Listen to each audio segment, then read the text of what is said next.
What a pleasure to see you, Hirsch. And as you just informed me, the furniture behind me is safe from my two new foster dogs, neither of whom is house trained. And so I have to be careful where I step.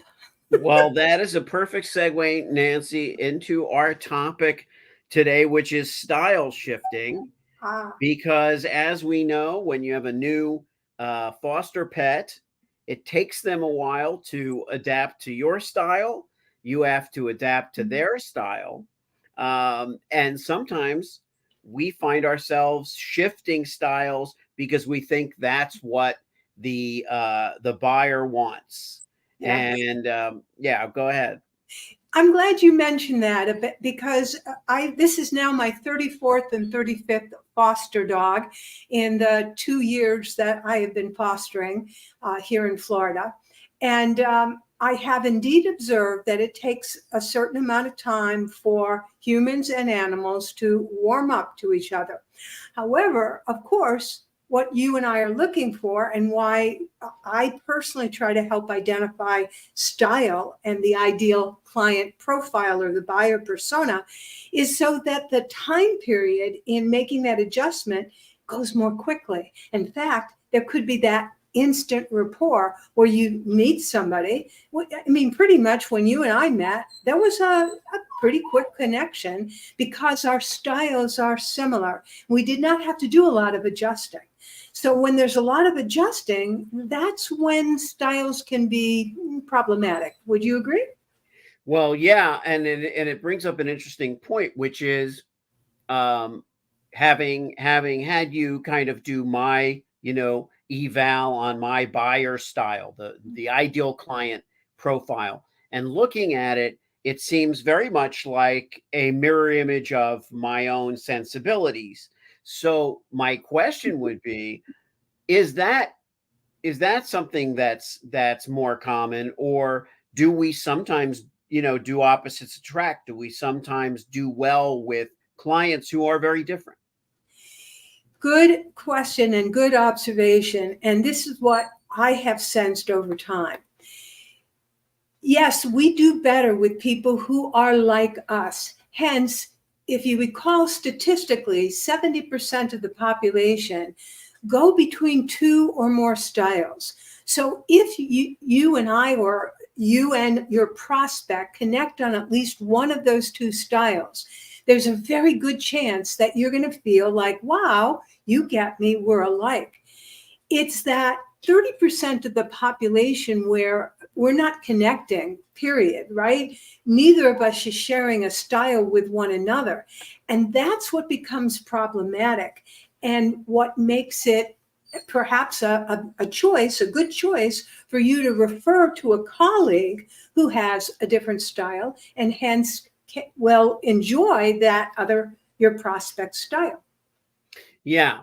And this whole notion of style, of shifting, Mhm. comes into play because we want to connect. We want to connect with people, and even though you and I are on the more relationship building side and less so than the transactional side, even when someone is selling something on a more transactional basis, the connection, the trust still needs to be built there.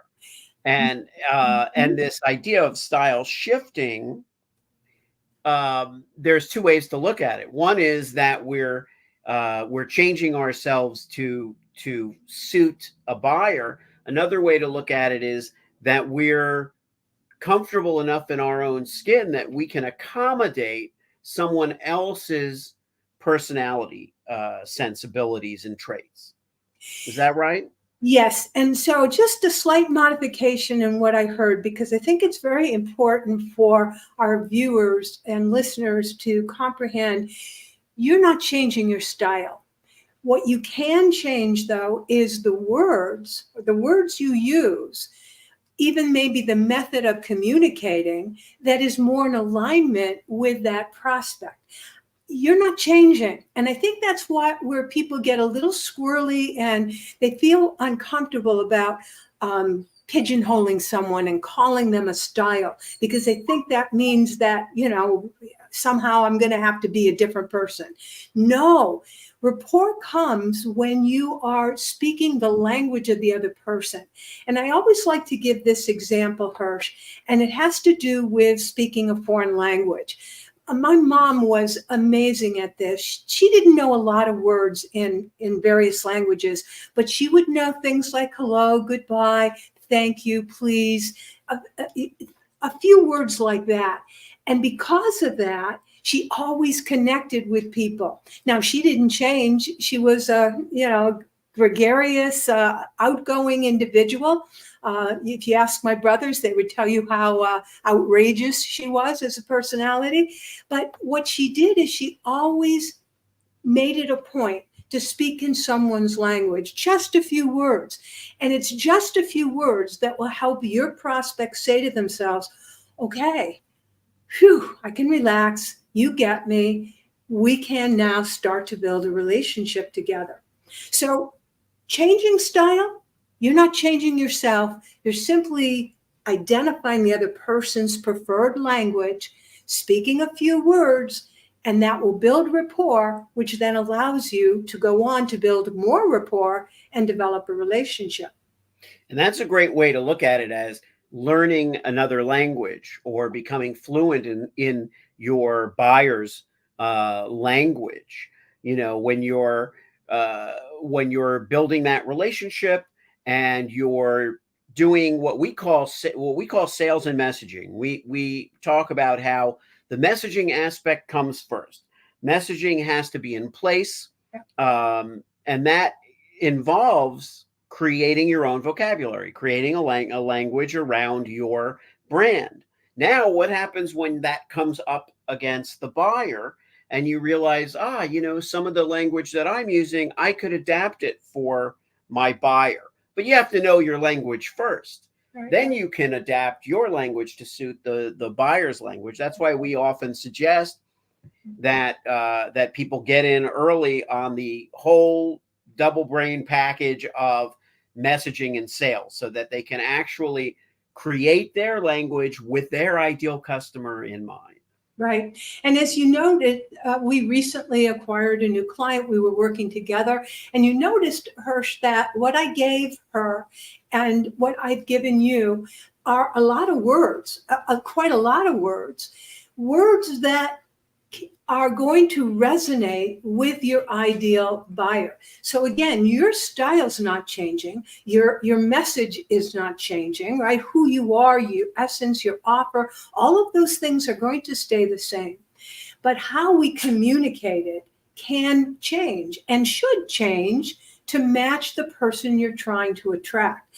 And hence, that's why I think it's so important to, at an early stage, figure out who is my ideal client, my buyer persona.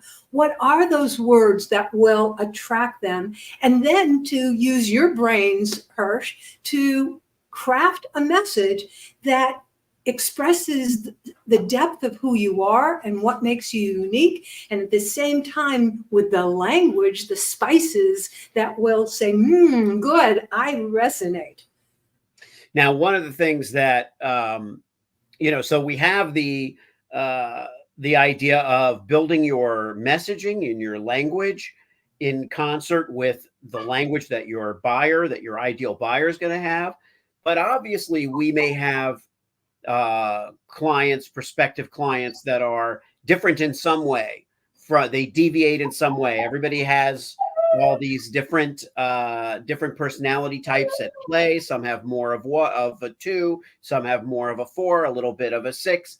And so how do we become experts in personality style? You are an expert at it. You're a psychologist. You're a certified trainer. At this point, it's understandable that you would be an expert. But how do your clients become expert in identifying these things?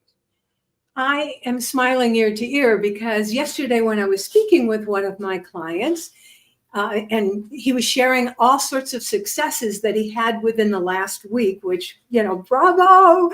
Yeah. he explained to me that at this point, every time he's meeting somebody, his mind is thinking, are they the 2, the 4, the 6, the 8? Now, for those of you unfamiliar, the numbers represent, instead of calling these personality styles names, and you've probably heard names and animals and, objects and colors, instead of using those, after 35 years of research, I've discovered that there are actual amounts of contacts needed before someone can make up their mind. So our number 2 is very fast. They make up their mind in 1 or 2 contacts. The 4, of course, is going to need 3 or 4. The 6 needs 5, 6, and 7. The 8 starts with 8, and they can go forever. So who is it that you're speaking with? And yes, so he's practicing when he goes to order his coffee and he meets with a clerk. He's practicing when he's standing in line, for some purpose. When he takes his child to the playground and he meets up with other parents, he's practicing. And because his mind is thinking all the time, look at the clothing, listen to how they're talking, watch how they're moving, etc., he's training himself. So time passes, Hirsch, whether we practice this or not. And so the more you tune your eyes, the more you listen with your ears, the better you become at identifying style. That's great. That's really great, because I am probably doing a lot more of that lately without even realizing it. Just interacting with people and starting to, even if they're not prospects or clients, I'm still understanding what it takes for them to feel comfortable. That's a different kind of human relations aspect, but it's certainly what we're talking about here. Know, like, trust. So it could be anybody that you could be on a school board with somebody. You could be in any kind of civil, discourse, a situation, and be thinking, okay, well, this person needs a little bit of this, Yeah, they exactly. need a little more time. They need Exactly. a little more patience. And it's going to take a few more meetings before they're comfortable, Exactly. Yeah. And again, you can practice it right here in LinkedIn or YouTube or Facebook by looking at the people, right? You're not interacting with them necessarily unless you're on a conference call, video conference call, or phone call, or in person. And so you can watch them unobserved, which makes it easy, right? Because as adults, we don't want to stare at somebody, and we tell our children, "Don't look." You're not supposed to look at people closely. But guess what? You can look very closely at somebody's LinkedIn profile and observe what photo did they post. And of course, this is, Hirsch, the basis for how I teach people to identify style, by starting with the photo, looking at a smile, looking at the clothing they're wearing, the accessories or lack of them, or whatever it might be, the background. All of these are clues about style. So they're there, they're in plain sight, but are you gaining insight when you look? Yeah. Yeah, it's exciting stuff. And I think that, when we seek to understand better the people that we're building these relationships with, doing business with, it really is liberating. It really is. It makes for a more fun, more open, and more authentic exchange. And, we talk a lot about authenticity. Everybody does.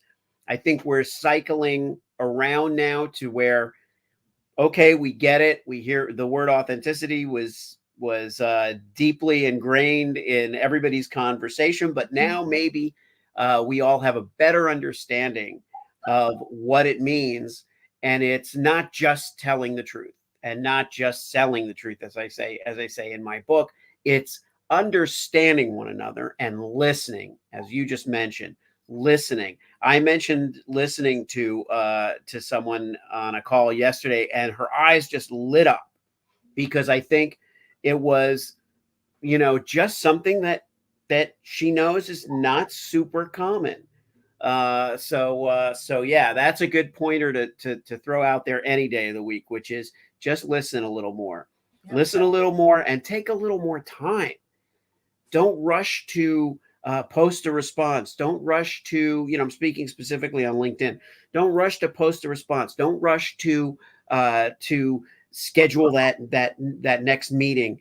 Take a little time. Listen to what this person is saying, and reviewing their posts, reviewing their profiles. That's also listening.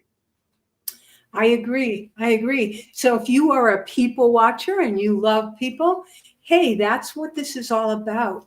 When you really are out there, there's so much more we can talk about, because I also want to get into style shifting in terms of being one style, but then deliberately selling in a different style. So we're going to tease people with that for next time's when we come back on Know and Sell Pointers. This is Nancy Zaire, the sales whisperer. And Hirsch Rephun, the message therapist. To your sales success.